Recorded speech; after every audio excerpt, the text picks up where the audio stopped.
We're on. The Jew saw them all, beat them all, and is now what he always was.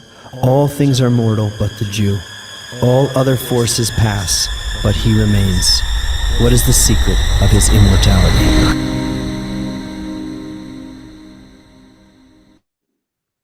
Welcome to the Thejewfunction, where two Jews are trying to figure out what's our function in the world. And we've been doing this for quite some time now. And I think that more than getting closer, I feel like we're finally getting some ears that are willing to listen. Do you feel that? Do you feel that there's a willingness to listen, Seth? I feel that no matter what we do, I always feel behind. I always feel like very deficient, and that I'm not doing enough, and that we're not moving fast enough. So I'm not sure the answer to your question. You sound like my wife. It's like, but no, it is true. This is I think this is a good feeling to have, because otherwise we'd just be, we just quit and just sit, kick back somewhere. I think it's good to have that feeling because it's driving us to keep going. There's another piece too, which is that to not be depressed, because there was also a time in my life where I felt everything is meaningless and I only need to find, the meaning or God, and you just, swirl down into a pit of depression. So there's also staying healthy and optimistic and keeping good relationships, and at the same time feel like the world is going to end, and if we don't do what we're supposed to do, the whole Holocaust is going to come back. So it's it's a balancing act. It is a balancing act. I was just in another meeting and with a lot of really talented Jews, and they know their stuff, and they come from from strategy and creative and research and psychology and all that, and they're all trying to think what to do, and they have this big plan for the coming months, and it's all great, but most of it is aimed outside of the Jewish world. It's things to say to the world, to people who may become our allies or not, or are thinking of becoming our allies or not. And I think that's the hardest sell is this desire to you wanna get people on your side. Everyone that we're not so bad. Yeah, exactly. You just want everybody to be your friend, and yeah, you know how it is in high school. It's kind of when we do that, you kind of come off as needy a little bit. People are like, I don't want to be friends with this guy who just is dying for friends. But more than that, I feel like it's missing the mark, because as we know, there's something that we have to do in this collective theater. There's like a line that we have to say, right? And until you say the line, the rest of the play cannot move on, right? So everybody's like stalling, getting angry, but it's like, say the line, So and why am I telling you about these guys? Because one of the people there is pretty young, and he's like in TikTok and other places, and he's got all this research teams observing this and that and changes and trends. And I was just talking about a few girls who are like influencers. They have like followers, hundreds of thousands of them, and then they follow their progression from just liberal, progressive, young Gen Z TikTok influencers to now full burqa reading lines from Quran, right? And these are just regular American girls.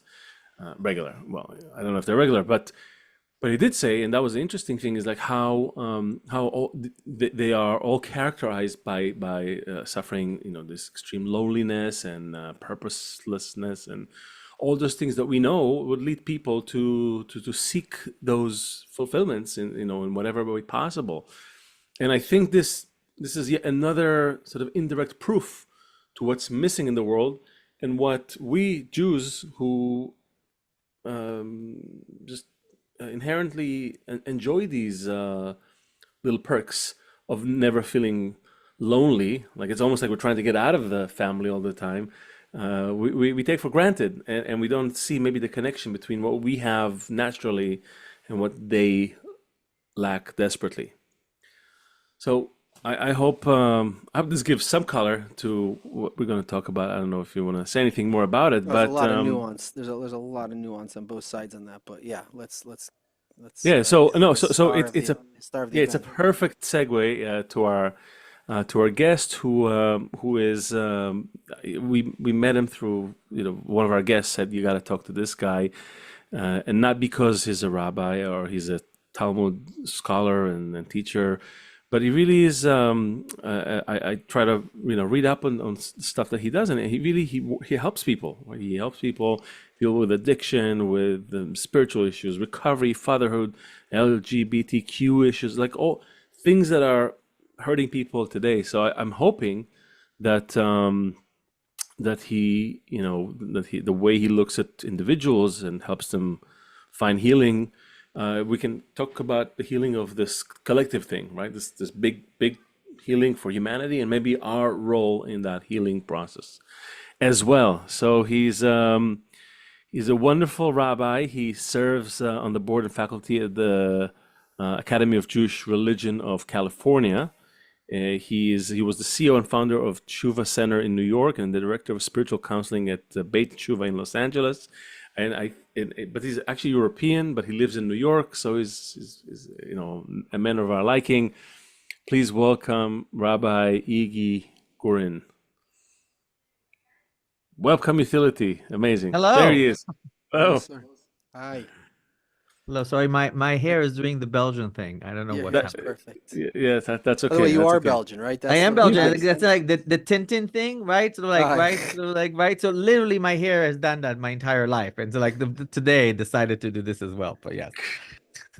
I feel honored, Exactly. Feel special. Are you on the West Coast now? I'm on the East Coast. I'm in New You're on the East York. Coast. I'm in Oh, okay. beautiful Tribeca. Oh, nice. It Okay. is beautiful. It's I have to say that you don't strike me as the usual rabbi, and I imagine you get that a lot. I mean, it's not just a shofar What? display. What are you Oh, talking about? I That was like like- the shirtless Parsha thing on Instagram. Oh This yeah, one, Naked Torah. yeah. Yes, yeah, Naked Torah has got Tattoos and Torah podcast. It's all in there. It's all like the forbidden there. fruit is like in full display. I like it. Yeah. So No, my handle on Instagram is not your rabbi, and sort of I guess it's because I would have wanted it to be not your typical rabbi, but I had to shorten it. Yeah, I'm covered in tattoos and all that, although some of them have very Jewish inspirations, but yeah, I'm not. I guess sort of I am the rabbi that I wish was around when I was a kid, right? And I'm sort of like I do a lot of work to be that person, both sort of like externally and internally, to be the rabbi that I wish I met when I was younger, and to be a voice for the people where they're not looking for the typical rabbi. how was it? You grew up in Belgium in Europe, right? I grew up in Belgium and Israel, and some New York as well. I am of a ultra Orthodox family, although at the time it was just Dati and Chiloni. There was really no, I mean, when I was a kid, right? I was educated in sort of like in both sort of kind of like, very traditional sort of yeshiva institutions, but also sort of kind of Bnei Akiva institutions, sort of like, right? So there's a lot of influences from my Belgian side, which was more black hat, and sort of like my Israeli side, which were a little more liberal at the time. Although again, I don't know that sort of I could call that liberal today, but at the time it was a little more liberal. And I have to ask, at what point do you decide, hey, I want to check out the whole rabbi thing? It looks cool. I think it would fit with my whole. Because I imagine you got some of your tattoos before you became a rabbi, or also after. Yeah. Negotiate that, navigate that area Right. for us, because I think Before, some people have. before, during, and after. And also, hold on, to add one more nuance to it, why Yeah. not just be a spiritual mentor, or why not just help people? Why do you need to include the rabbi piece? Right. Yeah. So, there are two sort of like paths to this. One is that Other people decided I'm going to be a rabbi before I decided to be a rabbi, which is very interesting, right? Sort of like I was very good at Talmud. I was very good at sort of all my sort of limudei kodesh, right? So like the more sort of religious parts of my studies. I pick up languages really fast, and throughout my scholarship, even as a kid, the questions I asked, which is really what we value in Judaism more than the answers, the question I asked were a lot of the prize sort of questions of that sort of my rabbis and sort of teachers think. So in many ways in my family, they decided I'm going to be a rabbi, and I've been hearing this my entire life. I, of course, did not want to be a rabbi for the longest time for all the obvious reasons that sort of you just said, right? There's other ways to do it. And for a long time in my life, I was like, I don't want to. No, I'm going to do other things. I'm going to do finance. I'm going to do art. I'm going to do like, I'm not going to be a rabbi. And then through some of my struggles as a young adult, because I was very angry as a young adult, and I didn't know what was happening to me. Now I know, right? I was sort of different and gay and all that. But at the time I didn't, right? And this is sort of like the 80s and the early 90s, that there wasn't a lot of representation. And I didn't know exactly what was happening to me. Although I have a few funny stories about that from yeshiva before I realized that sort of there's such a thing as gay. And then eventually I was like, if I am to help people, if I am to teach my Torah, which is a Torah of brokenness, right? If I am to actually be able to speak with the authority of my people, right? That title, right? That smicha title, right? The ability to speak with the authority of people who believe in you as a teacher, right? Moreh v'rav b'Israel, right? A teacher and a right rabbi in Israel. Then I need to be able to stand behind this sort of this Why did you need that? Tradition. Why'd you need that? I didn't need it. I wanted it. I wanted it why? because it was important for me to people to pay attention that when I speak, it's not just my opinion. I speak in a traditional sense, right? It is a tradition of smicha that goes thousands of years. Why did you want that? Because I teach things that are already there. I stand on the shoulders of giant, and I did not want to be sort of like put to the side of like, oh, it's just Iggy's opinion. And when I do that, and when I show people what's in the text, and when I show people what I can teach and learn, it's always because somebody has said something like this before and is able to read it that way. And I want to ask. Hold on, I'm trying to appear here with you guys. So, hang on. I want to ask.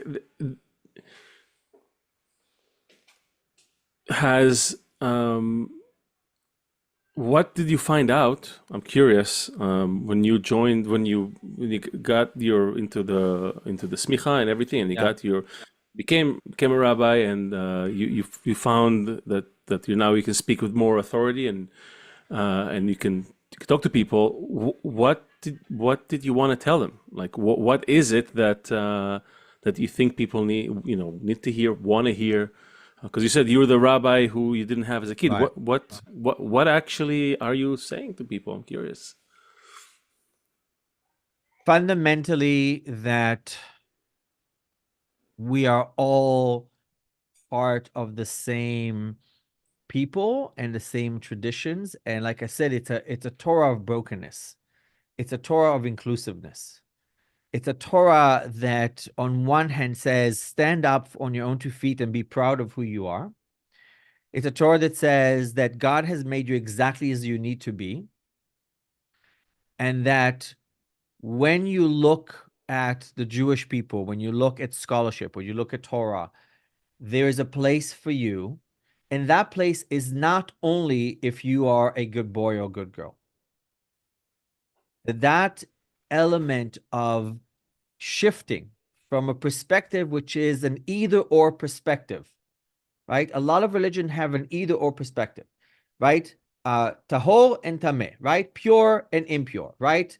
Dati, religion, and chiloni, not religious, right? Shabbat, not Shabbat. right? Sort of like kasher, lo kasher, right? There's always a very either or binary perspective on what we look at. Us and them, right? Believers and infidels. And that is just not true. That is just not true in Judaism or in general.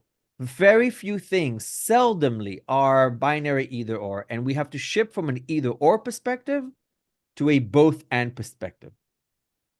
Elu ve'elu divrei Elohim chaim, vegam. What's so fascinating about your whole approach is that it's like because today you have a lot of people who like throw off the yoke of religion or tradition, and because they didn't find themselves in there, right? And they understand that the way I developed, it's something individual. I have these beliefs, or I have these feelings that I don't necessarily, I couldn't find names for them growing up. But what you were able to do is take this, maybe actually the reason is because you were so involved in actually what the texts were that you touched what it actually is. But for everyone today to be individual and unique, but then to put this kind of timeless framework onto each one's individuality, Right. That's what I hear. Yeah. I mean, saying. Both are important. Both are important. There isn't one without the other. On one hand, you have to know. You have to know where you're from. You have to know where you're going. You have to know your content, right? If you will, I feel that you have to know your Torah, right? I teach Talmud twice a week on Zoom for people all over the world. I've been doing that now for 11 years, because access to the content is really important, right?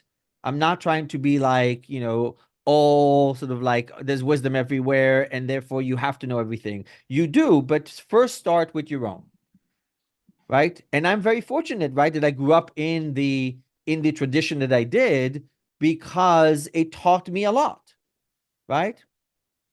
And then there's also, how do you immerse yourself in that Torah? How do you see yourself in those characters in this thing, right? How do you connect to something else? How do you allow it to be something different, right? There's an individuality to you, and then you also have to connect to something larger than yourself.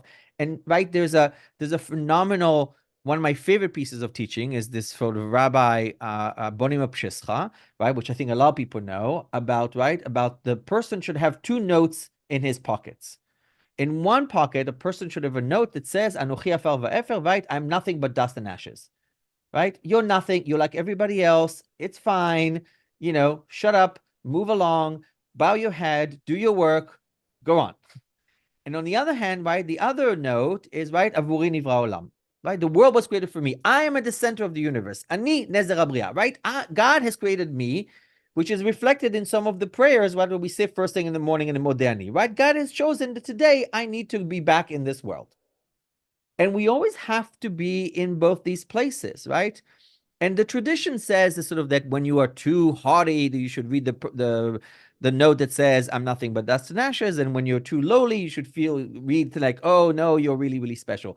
And for me, I think it's slightly different. For me, it's that when moving forward, growing, changing, is a kind of a serpentine walk. If you've ever seen a child work for the first time, right? Walking is controlled falling, right? Sort of like, right? It's sort of, and in that sense, sort of like me, not me at all. Me, not me at all. That kind of halacha, if you will, right? The walking is a kind of serpentine walk between those two, spiritually and I think both physically. And that's why you're absolutely right, Seth, that I think that sort of we constantly have to ask those questions of ourselves of where am I coming from, when I'm going, what I belong to, but also what do I want, what's important to me, and what do I know?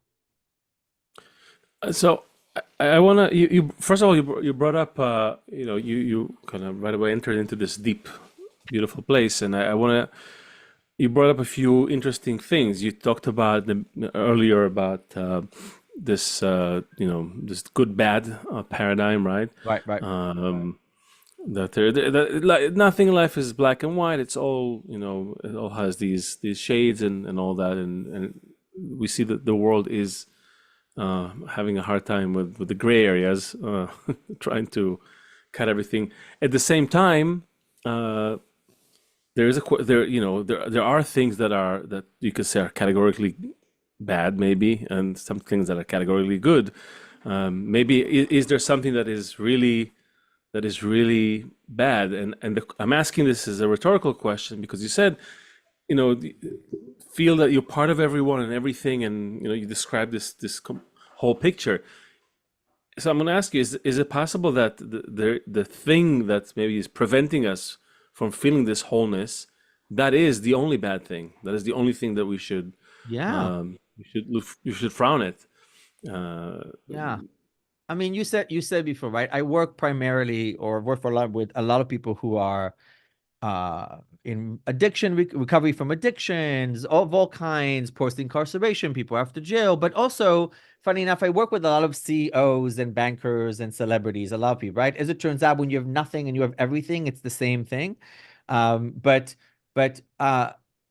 working with this population for quite some time, right? I found the one really bad thing is what we would call the split, or this thing that we don't listen, or we have no opportunity to create internal conversations around what in Judaism we call midot, right? Everything has a measure, right? Jealousy in itself is not bad, right? Righteousness is not good, right? Kin'ah, right? Jealousy in that sense have two things, right? On one hand, you should not be jealous. On the other hand, right? Kinat sofrim tarbe chokhmah, right? The jealousy among scribes will increase wisdom. So, and that's true for every aspect that you have, right? Anger, right? We're having tea. I'd like some tea too. Yes, I didn't want to reveal that I have. But I like how you were like in the background. Right. So in that sense, I think that when and this is really sort of like one of the major things, when you try to just be good, right? You are in fact creating a grave sin. That is to say, there's an old teaching by Rabbi Kook, right? The first big rabbi of Israel, right? That says that when God created the world, before he created humans, he created this concept called tshuva. Tshuva, right? For non-Hebrew speakers, tshuva has three meanings, really, right? Most people use tshuva in the sense of sort of that Yom Kippur, repent, right? Sort of like repent. But tshuva, of course, also means answer, right? A response, right? As in shela and tshuva, but also from the shoresh lashuv, right? Shiva, to come home, to come back, to be the self that you were before you left. And if you look at these three things, right? Sort of response, repent or reflection, and return, right? God created up before he created the world. And he says, look, I'm giving you this gift because you're going to mess up, and you need to be able to learn from that messing up so that you can learn and grow. And if you're going to say, I'm just going to be a good boy, then God says, like, you think you're better than me at what you are? No, I created you. You're not going to be able to do that. When I remember learning this a long time ago, and I was thinking about how we constantly harm ourselves by trying to constantly be good, or to hate our parts that are shadow work, as Jung will later on sort of talk about, right? So no, there's nothing that's really, really bad, right? Sort of right down to, and I know this will be slightly controversial, right? Opiates, right? When you are in pain, opiates help you live. You can get addicted to them, but they help you live, right? Medicine is not inherently bad. Capitalism, not inherently bad. Neither is socialism. So you really painted a beautiful picture, but I didn't hear you contradict what I was asking. Because we totally agree with you. Seth and I, we're on the same page. Everything depends on the intention. It depends on how you use it. We give the analogy of if someone is cutting you open. If it's in some back alley and he wants your money, it's bad. If it's a surgeon, it's good, right? It really depends on that, and everything can be used. Envy, lust, and honor take a person out of this world.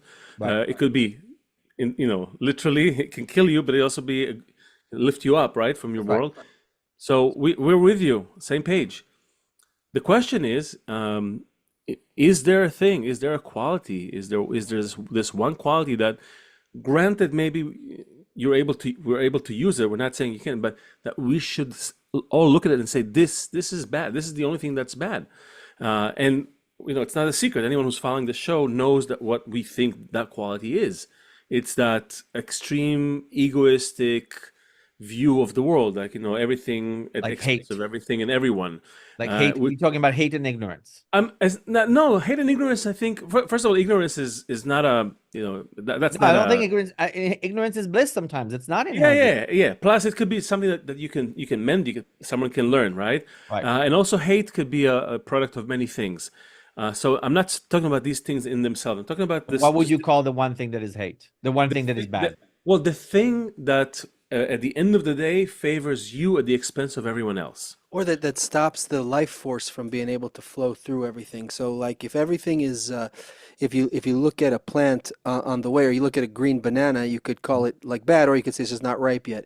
But if you stop the process of like, so as you were saying, we're not going to say that any person at any point is good or bad. It's just like where he is right now. And not only that, through the mistakes, that's exactly how you learn, right? That's why we're not angels, and we're not animals. We're this like in between, and we're constantly fumbling and learning to walk. But what maybe Leo, if I could help on the definition here, whatever it is that stops that life force from running through us and developing us, and what we think that is shutting ourselves off from the integral system, from the system of everyone else. Yeah, that's separation. Separation. Separation, right? It's separation. At its root. I mean, when you look at the sort of the internality of things, the idea that we're just having a perception of separateness, but we're not separate at all. Correct. Right, and this you find that in the internality of Jewish wisdom and Kabbalah, and you find scientists are finding it all over nature, and it almost seems like we as humans are kind of blind to it. We just don't see the effects, even though there's this great book that came out. I remember it really blew my mind. It was called Connected. I don't know if you remember it, right? This computer scientist and doctor, and they started to show how people in the network affect each other in ways that they couldn't even fathom, right? Like if you light a cigarette, then your friend's friend has a 2.6%. No, the butterfly effect, right? Sort of chaotic theories, right? Yeah, but that's how they see it from the outside. But really, if you could see it from within, you would see absolute total connection, just like cells in the body. Correct. Yet we behave as if we're not connected, as if we're not interdependent. And what we're saying, what Seth and I are saying in every episode, again and again and again, is like, look, this is the only thing that is happening in the world that's responsible for all the evils. Like that's the root of all the evils. You can always trace everything into a desire that's eventually egoistic, self-serving at the expense of everyone else. Right? Correct. If it's food, sex, family. I agree with that. I would agree with that. I think that sort of. I think I'm always interested in like, how do you get there? Like what makes people get there? Like, why do they get to that such a space? Get where? To what happens to you that you find yourself so fill in the blank that you have to detach yourself from everything else and everybody else and see the incarnation. It could be the way you were raised. It could be something that happened when you were 10. Or I'm sorry, because you're a rabbi, I can say, there's a line in Job. The Creator says, I've created the evil inclination. The Creator says, I only created something that's opposite me, right? And a desire to receive in order to receive, right? So sort of the right material, right? The matter is correct, the desire, but the way it receives is selfishly. So you're at Yudah Levi, right? Right? Your intention is pleasing to me, but how you act about it is not. Or the reverse, your action. Fine. Absolutely. Look, it's funny. I think that sort of that. There are two ways of looking at what you talk about the inclination: Yetzer Tov and Yetzer Hara, right? Yeah, of course. You teach Talmud. That's right. The traditional one says Yetzer Tov and Yetzer Hara, the good inclination, the bad inclination, so forth and so on, right? So like the devil on one side, the thing, right. However, right, there is another way of reading it, and it doesn't require much creativity. If you take away the punctuation, it has Yetzer Tov, fine. Tav, Tov, whatever. And then you have Yetzav HaResh Ein, also Harea, read for the as other. Rea. That's Yeah. right. Which means friend, which V'ahavta means counselor. l'recha kamocha. It's That's got right. the Recha same resh ayin kamocha, in there. right? If you both were married in a Jewish wedding, somebody sang at your chuppah, right? Re'im ahuvim, right? Yeah. Yeah. Right? No, it's the So- irony is not lost on our side. but I don't know that it's irony. Again, I don't know that it's No. irony. I was kidding. Yeah. I know. I think that there is something to be said, right, about that even in our definition of the evilness, right, it is a otherness rather than evilness. It is the something separate or something that is, right, the other side of, right? And I think that I think you're right. I think that the greatest sin that we do to ourselves and to others is to not realize that we are all connected in one way or another. I think that's the only sin. I think that's at the root of everything, because right, once you realize that, and when you have good connection with your family, when you have children, nature gives you a taste of that a little bit towards someone that's really close to you. It doesn't give it to you with respect to everyone else, but it does give you a taste of it, But that can be very easily broken, and that's the problem we're facing. That Exactly. connection can be, that lesson is not embedded, it's not rooted, and it's one of the most fragile lessons of all times. Because you have to learn it through free will. Otherwise, there would be no free will. If you know what it is, and this is how it is, everybody, there's a saying that if you knew that this is good and this is bad, then everybody would become righteous, and nobody would want to be, because if you saw that you have no choice. They have no choice. Exactly. Right. I'm not interested in that. No, but I think even people who have felt that, right, in that sense, right, sort of. I'm a child of the 80s, right? So Sting and the Police and whatever, right? Dreams of the Blue Turtles. And I remember that line when it came out, right? I hope Russian mothers love their children too. I hope the Russians right? love their children too. Yeah. Exactly, right? And in that sense, sort of like, I want to believe that every mother, Jewish, Palestinian, right? Sort of like Iran, Iraqi, sort of Houthi, right? Loves their children, right? I want to believe that very much. But I also think that sort of that, right? So in that sense, we can still learn that lesson and somehow able to sort of to commit horrible acts against that lesson. Yeah, but that's the thing. I mean, you're taking us into an interesting place. The fact that you brought the Houthis into this game, but it's fine. I mean, whatever. I mean, like, right? So like, No. It's okay. It's okay. I mean, because I talk to people, here in Israel a lot about this. Everybody talk to Houthis all the time. All the time. Yeah, dude, we have comic sketches about them. I mean, they're hilarious. Just as as who they are. But I'm sure, yeah, everybody's laughing. Everybody, listen. It's funny, but the thing is that it's almost like the starting point is, as a child, what we see, and if you see psychologically, but also just if you just observe them. Children, they kind of like come empty, right? They're pretty neutral.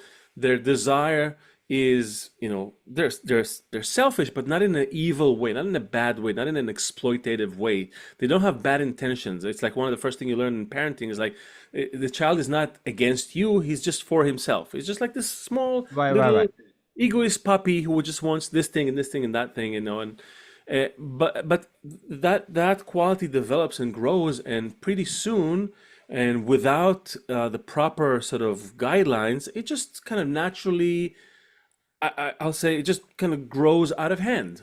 It sort of left on its own, it deteriorates, or with the wrong education, it deteriorates. In other words, you can find a mother who loves her child, but that love is expressed in, oh, I wish my child would die a shaheed, and that's also love. It's warped, it's terrible, but that's how she was brought up, and that's what she wishes for her children. And you see that in Gaza, a woman like that ran for the Gazan parliament, on this agenda. Hey, I lost one kid, I have 6 more, and I'm happy.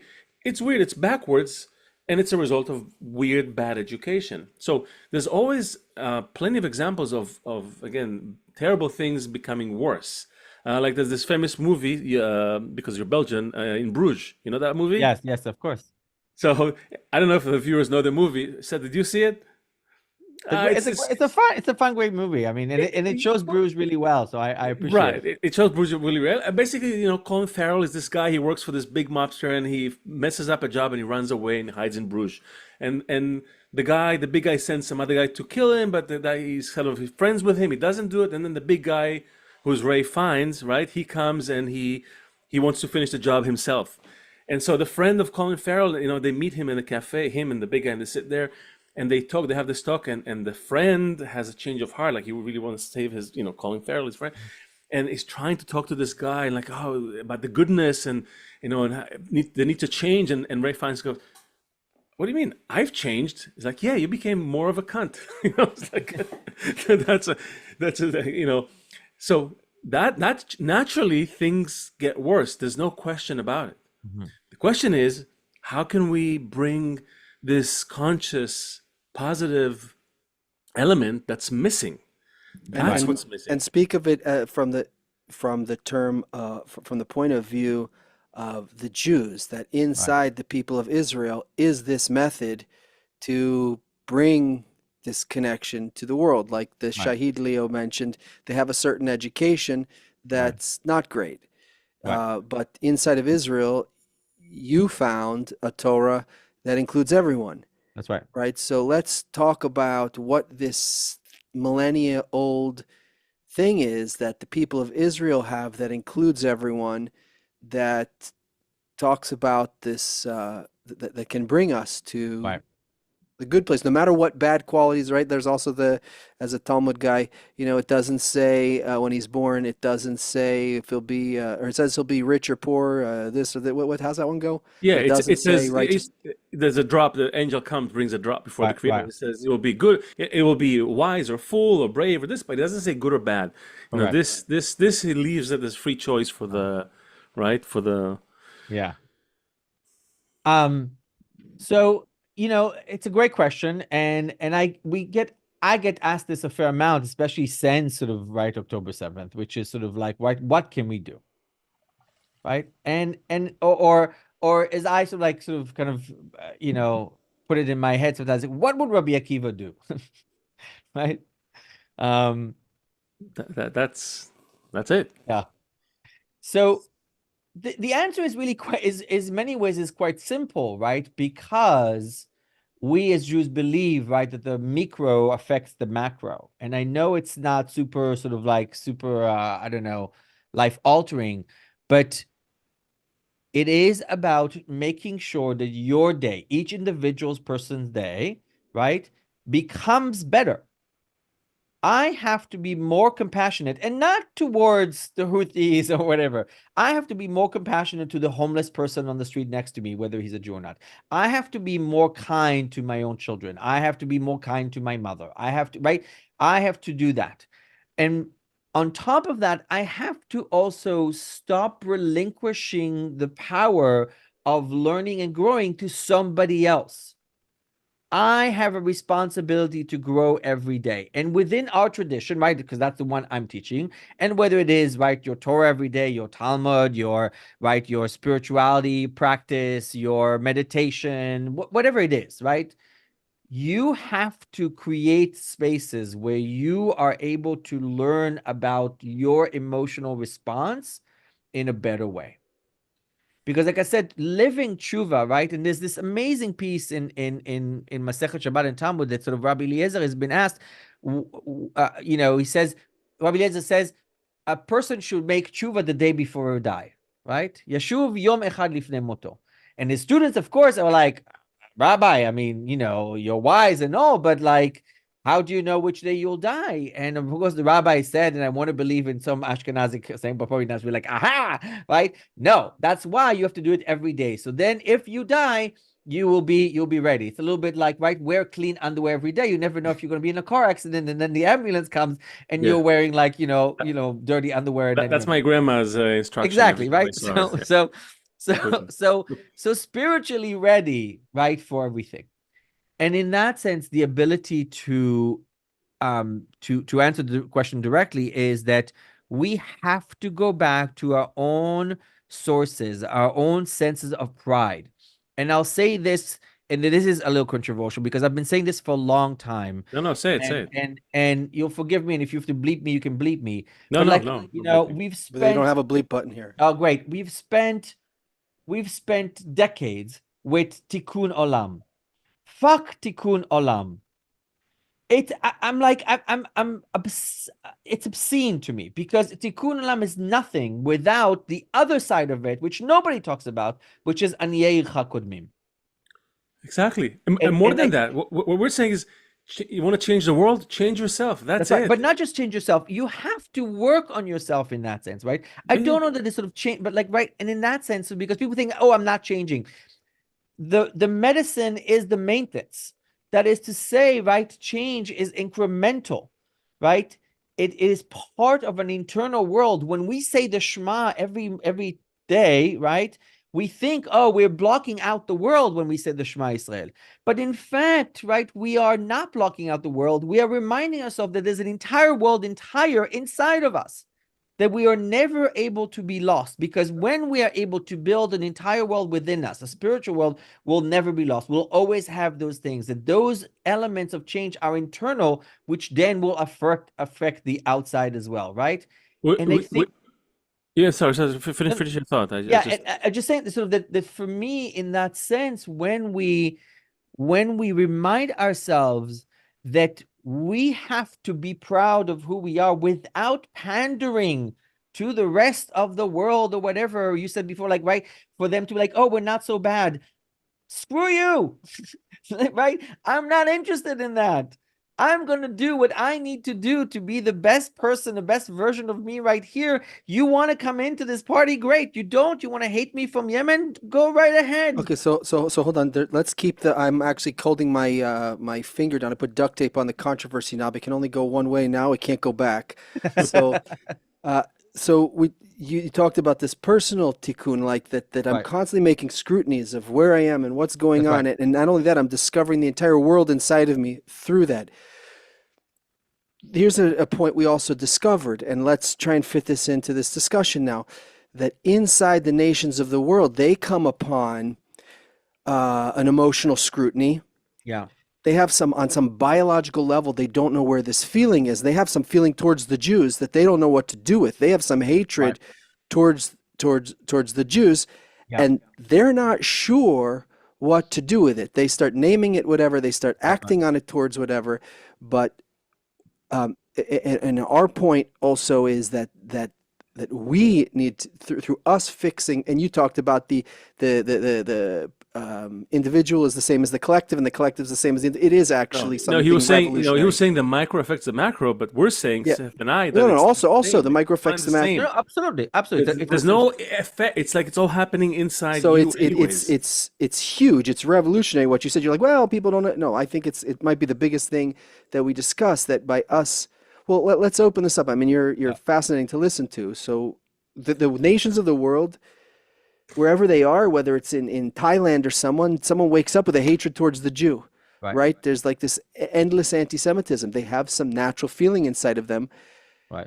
Let's talk about it from the Jewish perspective and our inner corrections related to that world and all of the anti-Semitism, and where we might find some kind of, instead of trying to fix the world through running around telling everyone to be our friends.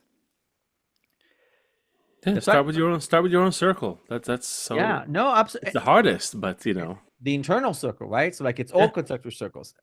Look, my grandfather taught me this, right? So my opa taught me this, right? When you put on tefillin, for people who know and have done tefillin, right? Sort of like, right? And I'm not a big sort of religious tefillin person, but the concept of it is interesting, right? Phylacteries, which are really fascinating little things, but that's a different podcast, right? There are two ways of wrapping your hand, right? There is outside, right? And there is inside. Outside. I thought there's only one permitted way. No, isn't there only one? Isn't there only one permissible way? No, it really depends. I mean, there's different traditions around this, right? And you'll see some people like wrap it towards the out, and some people will wrap it towards the in. And I think, right, there's all sorts of things of like, right, who is a person who wants more, gives more, whatever, right? But I think that much like, let's say, in Buddhist tradition, right, which I'm heavily influenced by, by many ways of it, right? Outside in is a type of energy which is very similar to inside out, right? Sometimes we fix the world to fix ourselves, and sometimes we fix ourselves to fix the world. And when I say the world, I don't mean the word at large. I mean sort of like, right, our internal, our immediate world around us. Yeah. To your point, Seth, I think that this internal work that we need to do, right, that we are constantly asked to do, that our tradition asks us to do, right, recognizes, right, that we in this internal world are able to change the world entire through the works within us. That this is not a, right, this is not a negation of the world, but rather sort of that when we are able to do so, right, we're able to, because Leo said right at the beginning, like, right, the guy who keeps wanting everybody to be his friend in high school, you're like, who's that loser, right? But the guy who stands there and be like, is it like, who knows who they are? And I think we've lost a lot of who we are, guys. I think Who are we? Who are we? Yeah. Tell us. We ask people on the show all the time. So we are the soul of the world. Finally, a good answer. And as you know, of having one, that soul sometimes feels in pain and suffers and separated and lonely. And that soul sometimes is elated and expands and loves and cares. Sometimes that soul has hope, and sometimes it feels hopelessness. That is our lot in this world. And so we have, yeah, go on. We don't have time to waste. Okay, we just understood a lot about life. We understood a lot about how to affect the system, but now we have one more thing that we need to solve. We don't have time to waste ourselves. And so now we need to figure out how we activate this system, and not only that, how we speed up the activation of this system.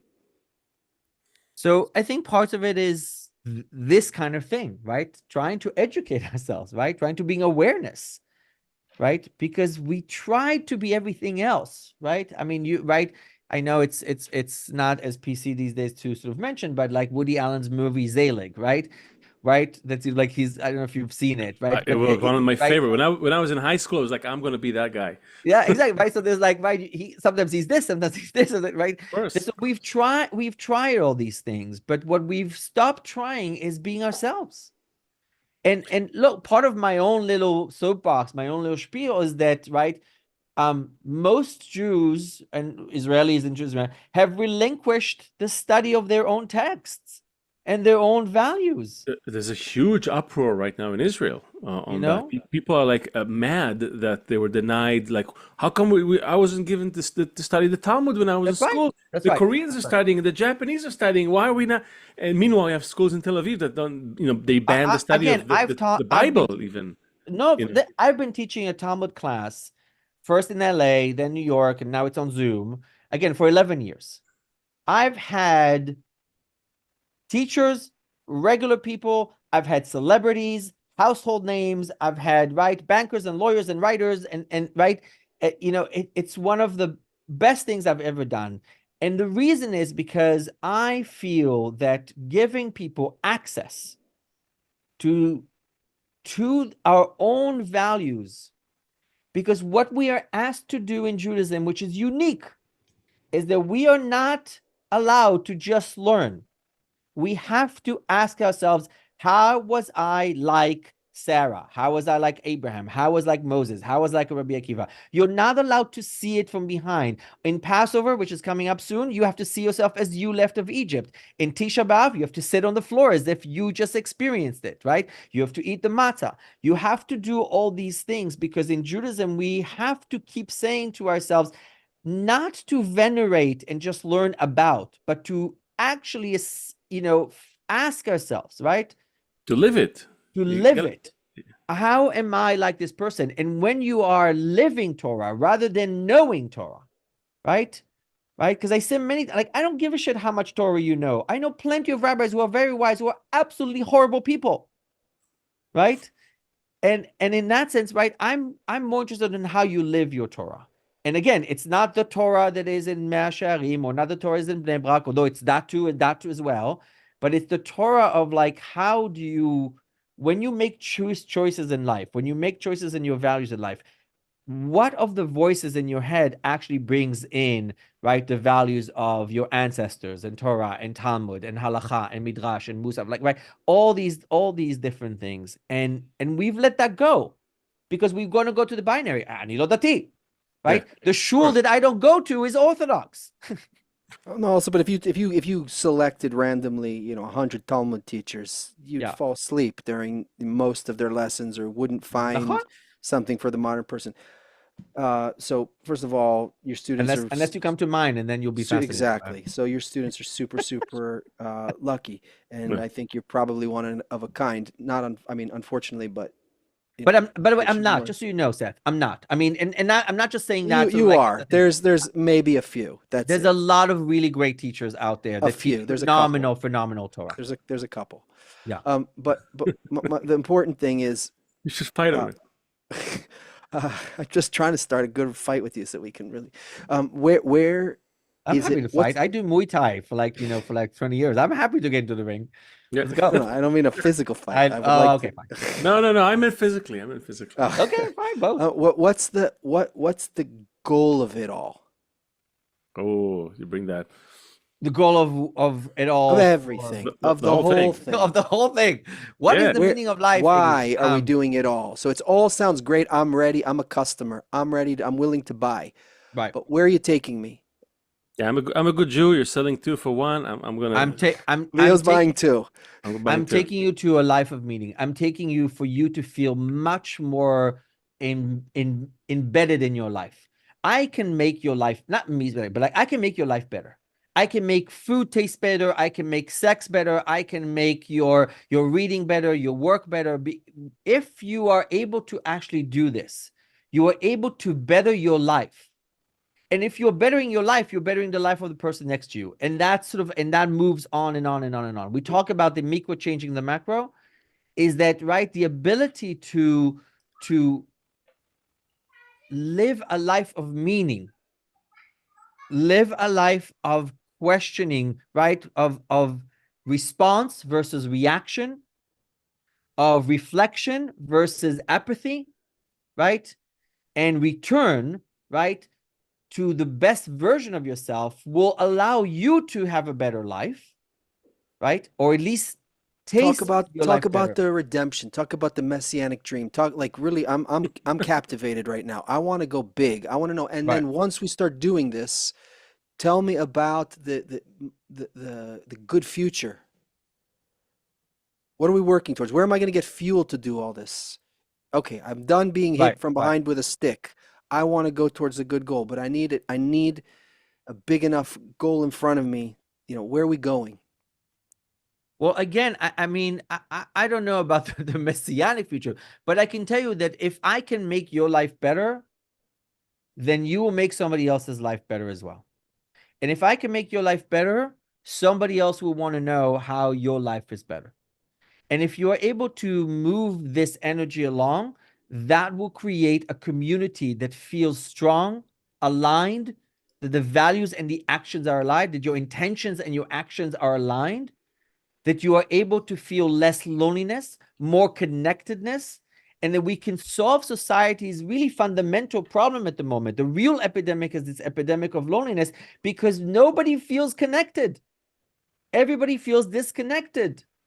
And if I'm able to give you meaning in your own life, and for you to feel more connected to yourself, to your family, to your friends, to your nation, to whatever, and I can do this more and more and more and more, we can solve this by allowing people to be able to bring awareness on how they're making the choices in their life.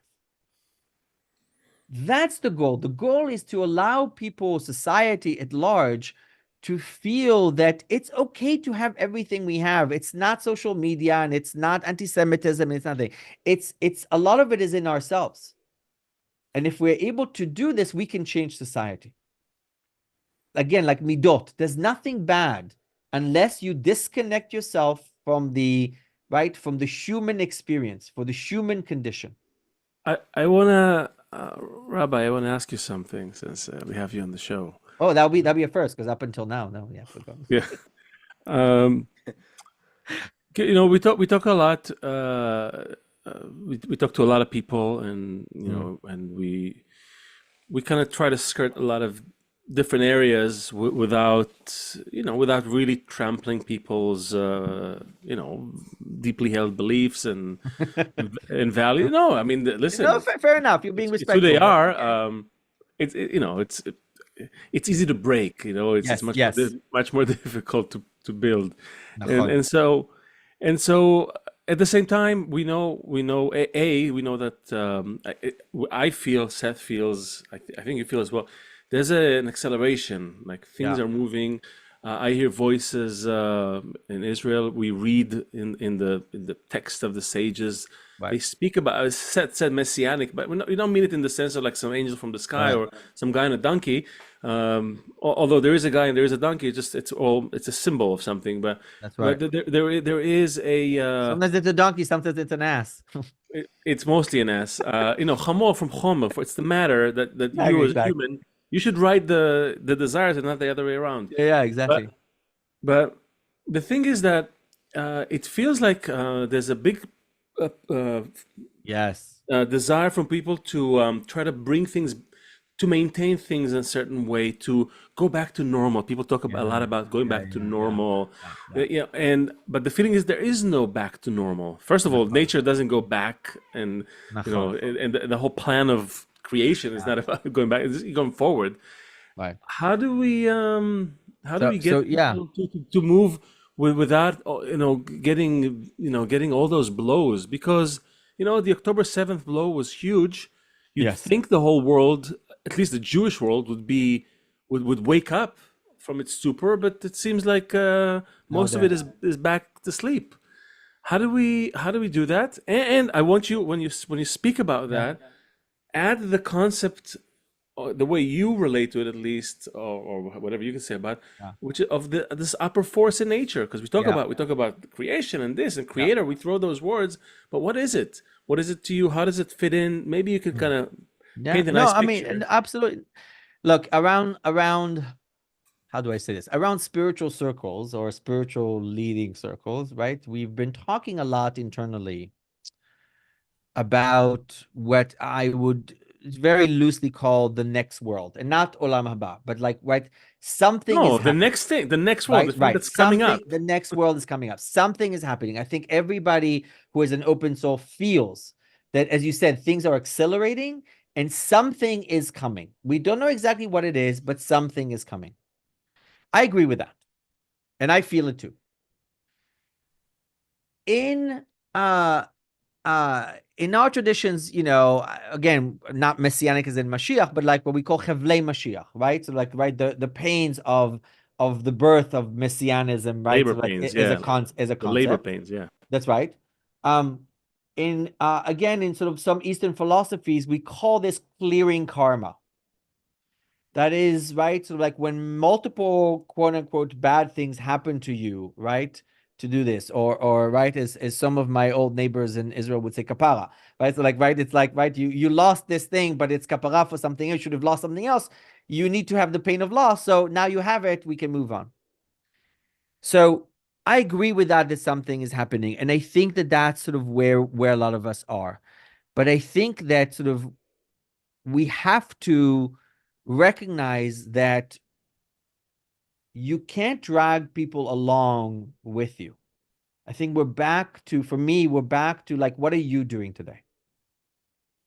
And right, sort of like, right, Benjamin Franklin, I believe, what had this little diary made for himself, and every day in a journal there was one question, and that was like, what good shall I do today?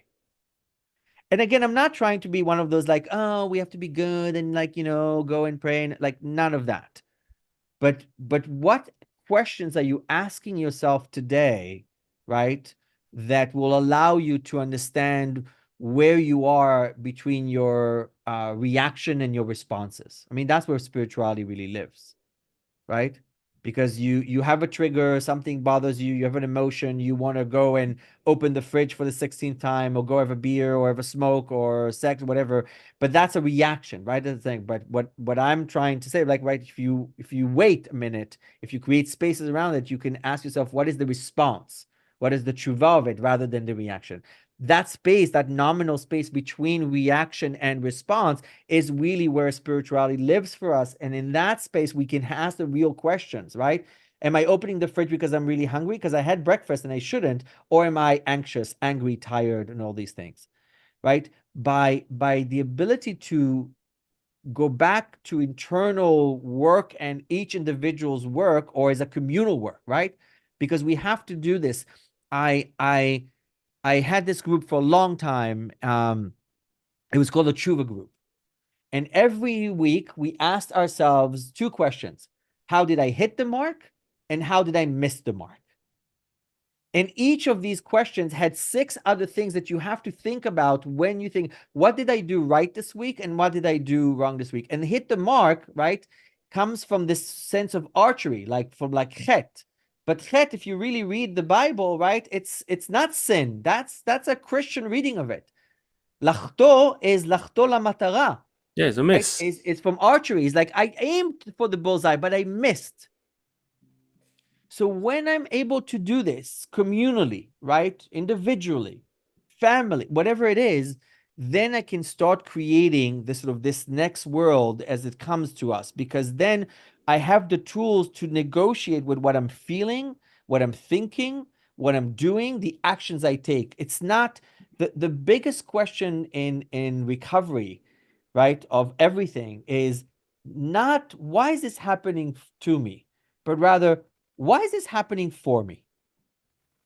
If you can shift that, how is this happening for me rather than how is this happening to me, you're able to not just learn the lesson, but to really understand why you are where you are and how you get to the next level. So this is the Thejewfunction. We're looking, we're interested in getting to the next level, and we're always asking ourselves, why is this always happening to us? Right. And what can we do now? To ask, why is it happening for us? That's right. Why is it happening? Exactly. Why is it happening for us, and not just react to it? That's right. But respond. But look at where we are. Look at where we are. Look at what we've done. Point whatever relation. Why is this happening for us? Again, if we are the soul of this world, we are here because, right, everything we went through pain and loss and suffering, and I don't want to minimize it. It's absolutely horrible, right? Like the pain and suffering, right? I'm a grandson of Holocaust survivors, right? I don't want to minimize the pain at all. But look at where we are. Look at truly, and this is the thing, he's like, oh, but look at that contribution. I'm saying this from the side of it, like, but for me, look at my contribution of my people. In literature, in art, in culture, in all these things, we are still here, right? Nations have come and gone. We are still here, but we have to stop trying to convince everybody like, oh, but we're still here, and say like, I'm still here. We're still here. And then this is what I asked, like, about the messianic thing. I didn't mean it in some weird way, but we're still here, and we're part of this thing, this long chain, and it's going somewhere. And with friends like this, if we can keep building up this energy between us and radiating this connection, we have to have this breakthrough to this new world, to a new, better world. I'm not afraid of disappearing. No, that's overrated. No, but that's the thing. I'm not afraid of it, because again, if I believe we are the soul of the world, which I do, we're always going to be here. Yeah, we by the way, we proved it through a network science. Exactly, so and it's not even. I'm not concerned with that. And if I want to start operating not out of fear, right? It's amazing. We all know what happens when we stop operating out of fear, when we stop operating out of our own work. There's a good, I remember, at the time before when I was searching and searching and searching, I was reading the entire series of the Castaneda books, the Yeah, Don Juan, the shaman. yeah, yeah. And most people read one or two books. I read the whole thing with a friend of mine. And in one of the last books, I want to say the last one, but don't quote me on it. They're sitting there around the campfire, Don Juan, the shaman, and Yeah. then Castaneda's like back from like whatever he was getting him through some weird, meeting with power and all kinds of. He was always like lose his mind half the time, and is running for his life. And at some point, he ends up back next to Don Juan, and he's like, why, why is it? Why do I have to run away with, out of fear all the time? It's like Don Juan's like, look, most people run out of fear. I run out of love. Mm. So, so it was, I loved it, and he was I would add, I ran out of self-love, right? And that's something we've lost a lot, right? The ability to self-love ourselves. We're so good at criticizing ourselves. We're so good at hurting ourselves that loving ourselves is become something that we have to be taught. And that again, and I think if we think macro to the Jewish nation, when you love yourself and not out of like affirmations, a lot of things will change for all of us. Your friend, the Rav Kook, says it is time to remind and revive what has already been forgotten by many hearts, that the state of the generation and its spirit requires teaching in the mind and from the source of Torah, what should have been found naturally, the national love, is befits the head of all with honest and moral and good manners, which is good in the eyes of God and man. That's right. I agree with every word. I don't always agree with him, but but specifically, I agree with that. And I think that sort of you talk about sort of right the Jewishness of it all, right? Sort of right. In that sense, sort of right, the covenantal assurance of that love to ourselves as it comes from us, right? So that in that sense, God has not, for me, God is not some like daddy in the sky that's sort of like, oh, I love you. But how are you like God? What have you created in this world? The divine within you, right? If we are really B'Tselem in God's image, then it lives in us. How are you, right? Sort of like loving yourself is, and again, the actions you take for it, right? Because like it's nothing without any actions, right? I think that it's fundamental that we need to, um, get a massage from time to time, eat a good meal, I need a massage. find a good healthcare practitioner, like all of these things.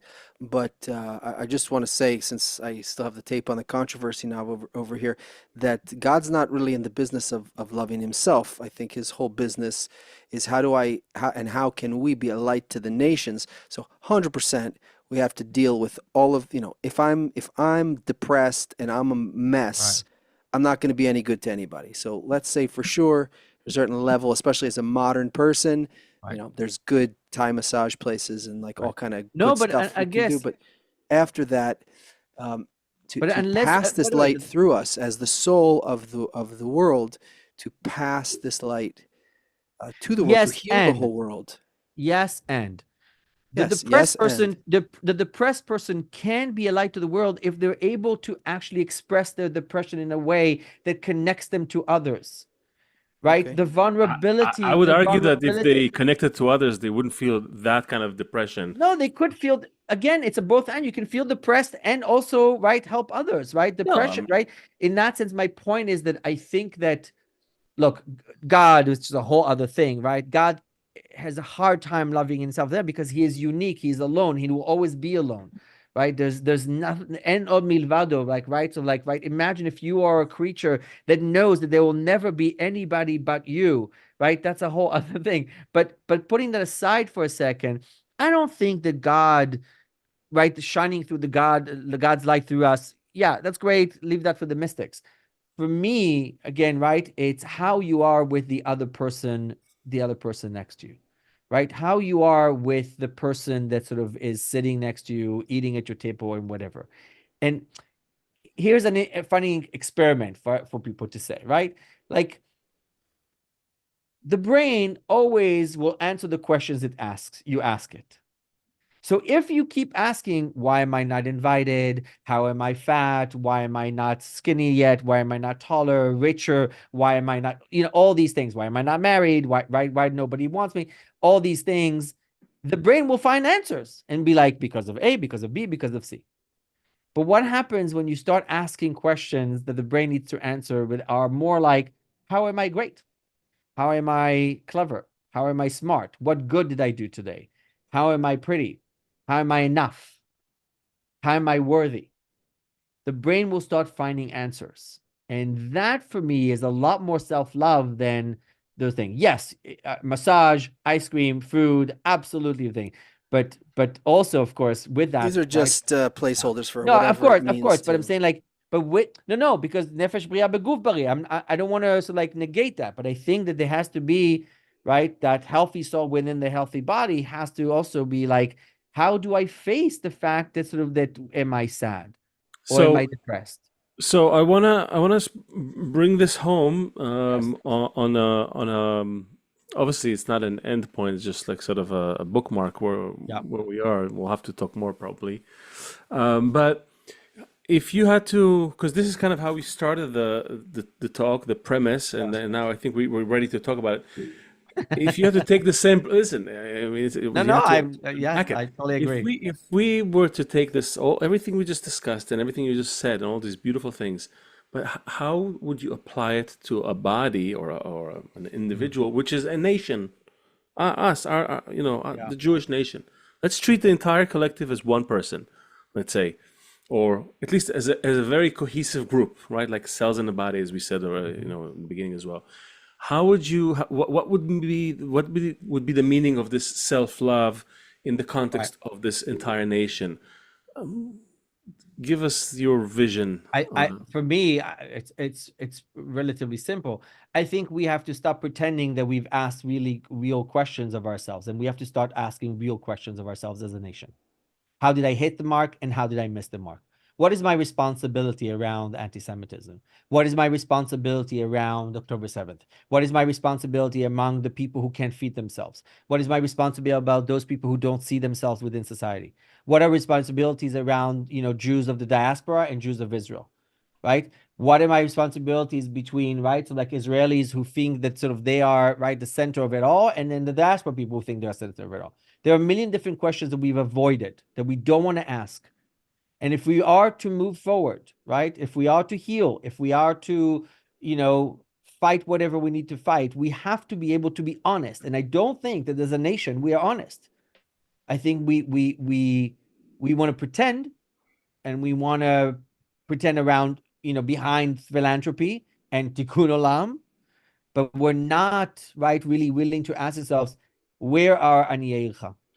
And I think for me, that's always been the work, right? The work with individuals and with communities and things like the honesty, the brutal honesty that we need to do, right? I will call it radical honesty, the practice of radical honesty. And if you want to know how that feels like, right, for any listeners, take a piece of paper and keep it on you for one day. And for one day, every few hours, ask yourself, what are the lies I told myself? We tell ourselves lies all the time. I can have this burger. I'll walk home from the office. I'll do it later. I'll call them after. I'll do this. I'll do that. Right? We tell ourselves like, right, I'm not pretty. I'm not smart enough. I'm not good enough. We tell ourselves lies all the time. At the end of the day, people are usually shocked at how many times they lie to themselves. And I think as a nation, we have to do this. We have to practice this sort of thing, right? This is a time of moral urgency. We have a moral urgency crisis happening on our hands right now, Jewish, non-Jewish in general, although I want to speak to my own. We have ways to solve it, and we need to engage with it. And for a person who's asking themselves, okay, let's say I will do this, or we can get a circle together. Do we need to worry? Do I need to worry about leadership, political leadership? Do they have a role in it, or I shouldn't even worry about that? I should, because I find a lot of people, they condition their actions upon just change this person for that person, and then everything will be fine. I'll be a great person. Like, Where's But that's the thing, right? The most toxic sentence in the English language, and I'm sure it can be translated, is "I'll be happy when." I'll be happy when I get this car. I'll be happy when I get married. I'll be happy for my child, when I have my first promotion, so forth and so on. And then you might actually work really hard and get it, but then guess what? You're still not happy because you relinquish your happiness to something external, something that's not you, something that you have no control over. So leaders have roles. I think leadership is important. And I've been very vocal about what I think the leadership should be both here and in Israel, right? And how some of it is great and some of it has failed us miserably, right? But I would say that fundamentally, it has to start with you first. And if you think somebody else is going to solve your problem, then you're very naive, because that's never happened. That's never helped me. Right?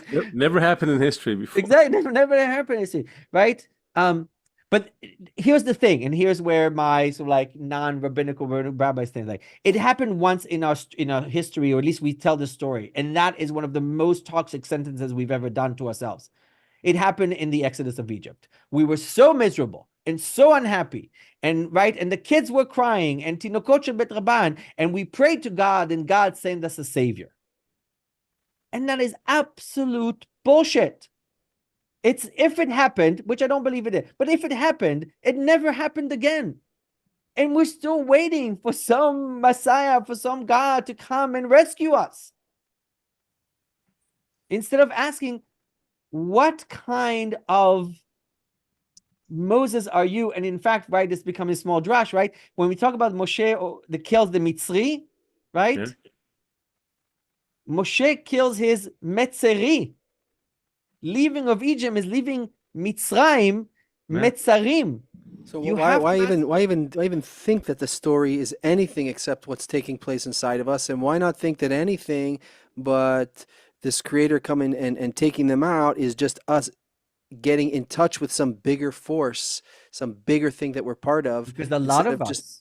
That's a lot of us want that. A lot of us are still, right?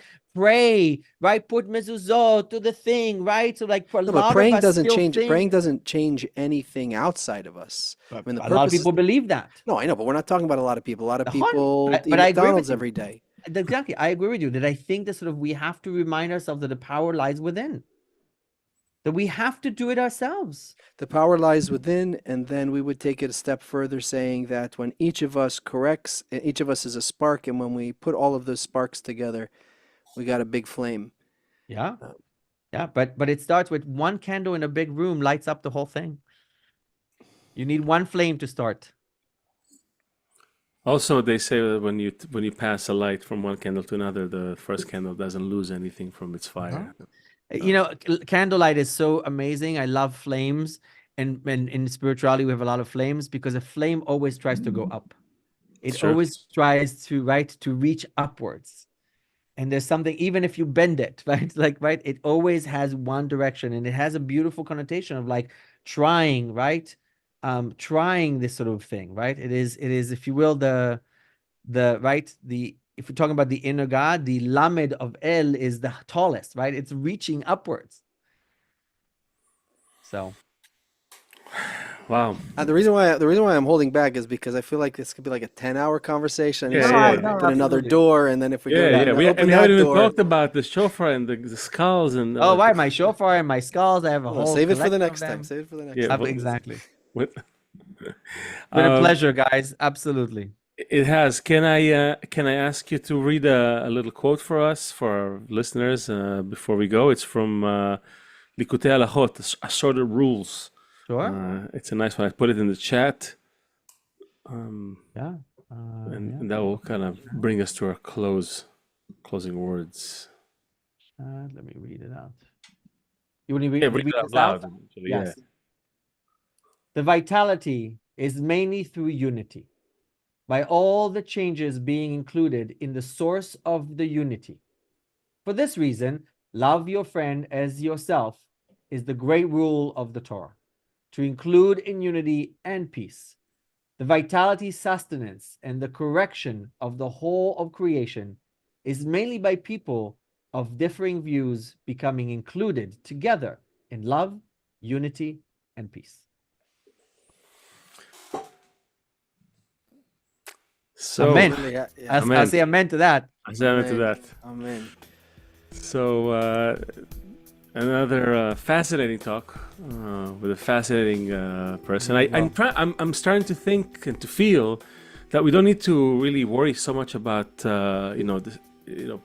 getting the Jews to do something. We just need to just have more of these talks and Stop talking about them and talk about you. Right? Bring your own thing, right? Bring your own vulnerability. Nachon. So this is the Thejewfunction. We're trying to do it. We're Jews and we're functioning. So there's something happening. Exactly. And I think this is our function. I mean, being the soul of the world, that's a great function. I'll sign up to that any day. Thank you. And thank you to Iggy for being with us. Thank you for having me. Always happy to do this. Yeah, no, I told Seth it's going to be a good ride, and it is true.